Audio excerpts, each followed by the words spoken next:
Salt માફિયાઓ કચ્છનો બરોબરનો ભરડો લીધો છે. તેઓએ એટલી બિંદાસ ઘૂસણખોરી કરી કે તેને કારણે કચ્છના દરિયાઓથી લઈ ઘુડખર અને મેંગ્રોવ્સનું અસ્તિત્વ ભયમાં મુકાયું.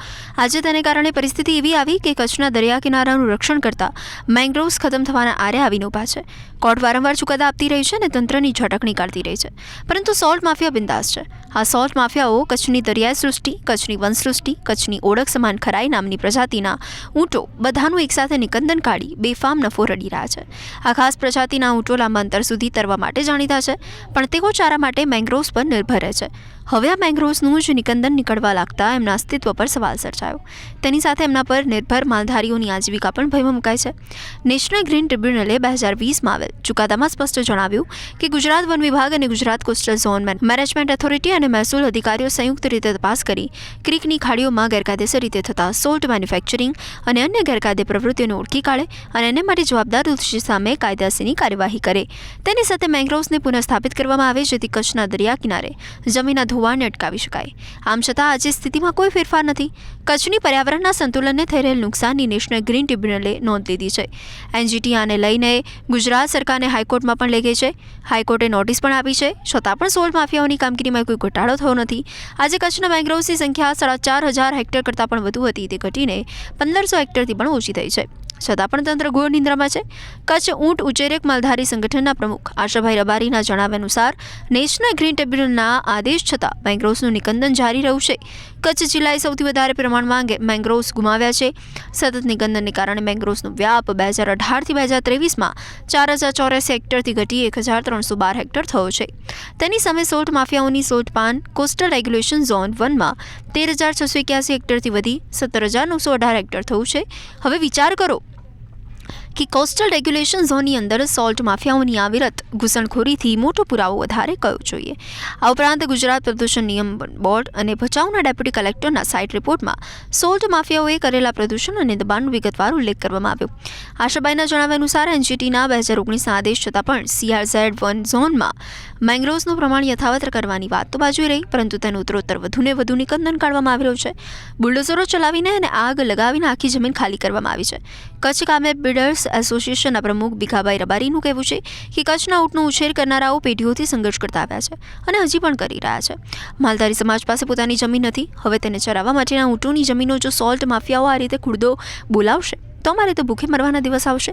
ઊંટો માટે ચારાની જમીન નહીં હોય તો તે જીવશે કઈ રીતે, અને તે નહીં જીવી શકે તો અમે કઈ રીતે જીવશું, તેવો સવાલ એમણે કર્યો. આ બતાવે છે કે તંત્ર નિયમનું પાલન કરવામાં અને કાર્યવાહી કરવામાં નિષ્ફળ નીવડ્યું છે.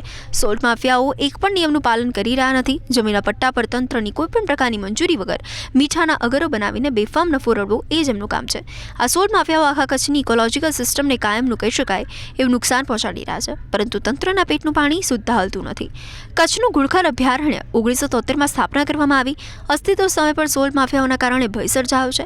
આજે સોલ્ટ માફિયાઓ જમીન પર ગેરકાયદેસર રીતે મીઠું પકવતા છેક ગુડખર અભયારણ્યના દરવાજા પર આવી ગયા છે. હવે આ માફિયાઓનો ડોળો ગુડખર અભયારણ્યની જમીન પર છે. ગુડખર અભયારણ્ય ફક્ત ગુજરાત અને ભારતમાં જ નહીં, સમગ્ર વિશ્વમાં જાણીતું છે.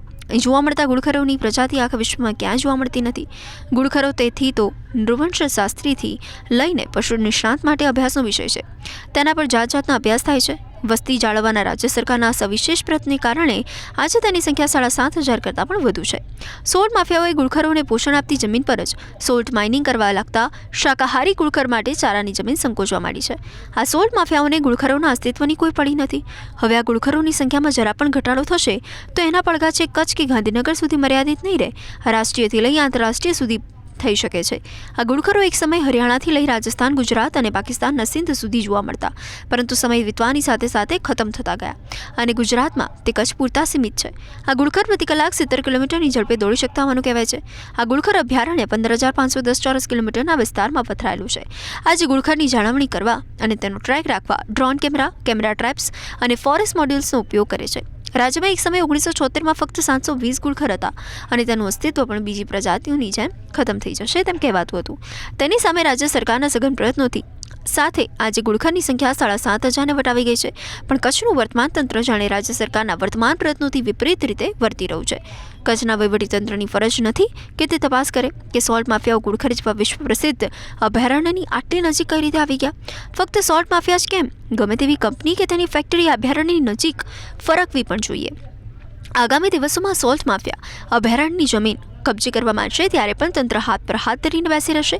શું તંત્ર આ રીતે વિશ્વ પ્રસિદ્ધ અભયારણ્યની જાળવણી કરશે?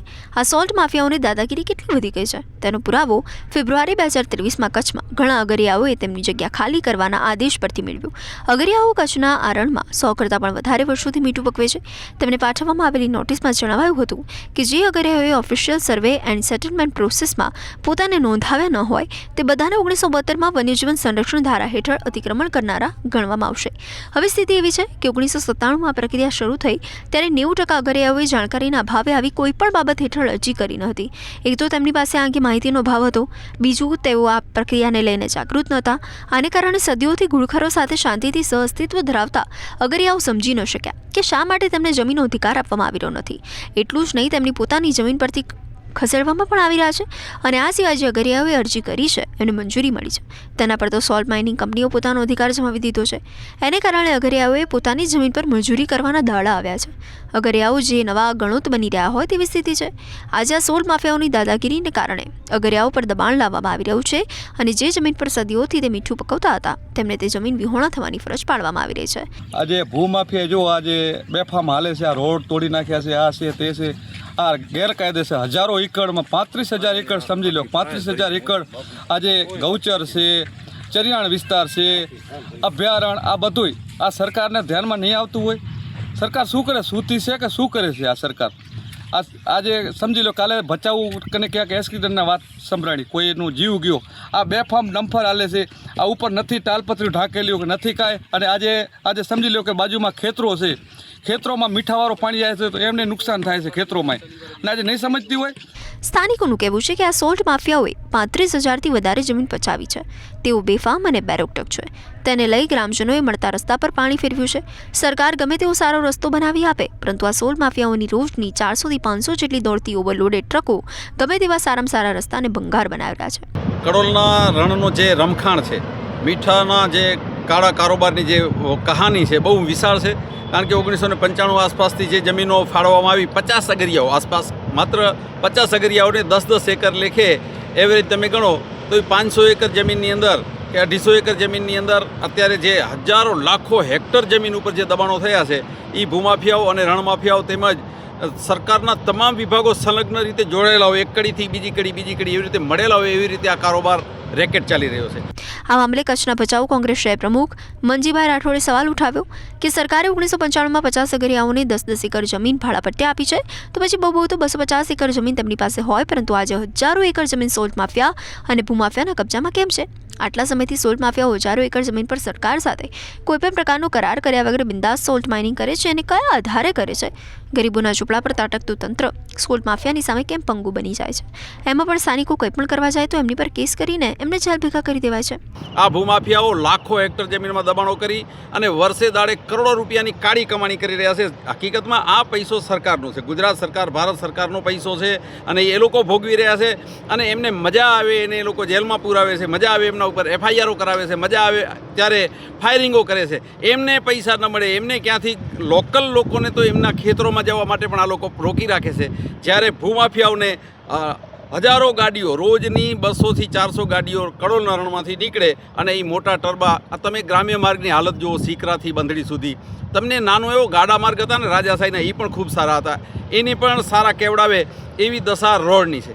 તેમનો દાવો હતો કે આ સોલ્ટ માફિયાઓ ઈચ્છે તેની ધરપકડ કરાવી શકે, ઈચ્છે તેને જેલમાં નખાવી શકે, ઈચ્છે તે અધિકારીને ટ્રાન્સફર કરાવી શકે, તેમને તાબે ન થતાં સરકારી અધિકારી પર ગોળીબાર કરવામાં આવે. ગેરકાયદે સોલ્ટ માફિયાઓએ સરકારને કરોડો રૂપિયાનો ફટકો માર્યો છે. વાસ્તવમાં સરકાર જો આ જમીન કબજે લે અને અગરિયાઓએ ખેડવા આપે અથવા તો લીઝ પર આપે તો ને કંઈ પણ આવક થાય, પણ અહીં તો સરકારી જમીન પર સોલ્ટ માફિયા ખેતી કરીને નફો રડી જાય છે. અમારે રજૂઆત છે કે અહીંયાથી ઓવરલોડ ગાડી દરરોજ 400થી 500 ગાડી ઓવરલોડ નીકળે છે. અનેક વખત રજૂઆત કરે છે આરટીઓને કે ભાઈ તમે તાત્કાલિક આ ગાડીને ધોરણે રોકાવવામાં આવે, પણ આરટીઓની એવું લાગી રહ્યું છે કે મીઠી નજર હોય એવું દેખાય છે કે અનેક વખત રજૂઆત કરતા અને ફોન પણ કરેલો હતો કે ભાઈ તમે આ ગાડી અવરોધ નીકળે છે, અમે એટલા ત્રાસી ગયા છે, પણ આ લોકો ધ્યાન દેતા નથી. તંત્રને પણ જાણ કરેલી છે. એટલે ખરેખર આની અંદર તંત્રનું પણ મીઠી નજર હોય એવું લાગી રહ્યું છે, કારણ કે રોજની આટલી ઓવરલોડ ગાડીઓ નીકળે, હજારો એકર જમીન ઉપર કબજો કરેલો છે રણની અંદર. હમણાં તાજેતરમાં 2 વખત તો અધિકારીઓ વન વિભાગના અધિકારીઓ ઉપર હુમલો થઈ ચૂકેલ છે. ગ્રામીણોનું કહેવું છે કે ડમ્પરોના ત્રાસના કારણે કેટલાય યુવાનોના મોત થયા છે. બેફામ ચાલતા ડમ્પરોએ કેટલાયને કચડી નાખ્યા છે. ડમ્પરોએ કેટલાયના ઘર ઉજાડ્યા છે. ડમ્પરો પર પાછી તાળપત્રી પણ રાખતા નથી. એને કારણે ઉડતું મીઠું કેટલાય ખેતરોને ઉજાડી રહ્યું છે. અમારી તો સ્થિતિ એવી છે કે અમે જાણે કચ્છમાં રહેવાનું લૂણ ચૂકવી રહ્યા હોય ને તેવું લાગી રહ્યું છે. સુપ્રીમ કોર્ટે છેલ્લે આપેલા ચુકાદામાં રાજસ્થાન અને ગુજરાત સરકારને ઘોરાડ નામના લુપ્ત થતા પક્ષીને બચાવવાને લઈ નોટિસ ફટકારી છે. સુપ્રીમ કોર્ટે રાજસ્થાનમાં કેટલાક ભાવિ ઉર્જા યોજના પર પ્રતિબંધ મૂક્યો છે. આ પક્ષીના અસ્તિત્વને બચાવવા માટે સુપ્રીમ કોર્ટે રાજસ્થાન અને ગુજરાતના થઈને 14,753 વર્ગ કિલોમીટર ક્ષેત્રમાં સોલાર પાર્ક, પવન ઉર્જા અને હાઈટેન્શન વાયરવાળી વીજ લાઈનો પર પ્રતિબંધ ફરમાવ્યો છે, જેથી ઘોરાડ પક્ષીનું પ્રાકૃતિક રહેઠાણ સલામત રાખી શકાય. રાજસ્થાનમાં 14,013 કિલોમીટરના વિસ્તારમાં ઉપરોક્ત પ્રોજેક્ટમાંથી કોઈ પ્રોજેક્ટ નહીં થઈ શકે, જ્યારે ગુજરાતમાં 740 કિલોમીટરના વિસ્તારમાં ઉપર દર્શાવેલ કોઈપણ પ્રકારના પ્રોજેક્ટ પર પ્રતિબંધ મુકાવી દેવાયો છે. કોર્ટે લુપ્ત થતા પક્ષીની પ્રજાતિ પર ચાંપતી નજર રાખવા જણાવાયું, જેથી તેને લુપ્ત થતું બચાવી શકાય. આગામી દિવસમાં સુપ્રીમ આવો ચુકાદો રાજ્યમાં ઘુડખર અભયારણ્યને બચાવવા સોલ્ટ માફિયાઓ સામે આપે તો આશ્ચર્ય નહીં થાય. આખા તંત્રમાં સોંપો પડી જશે.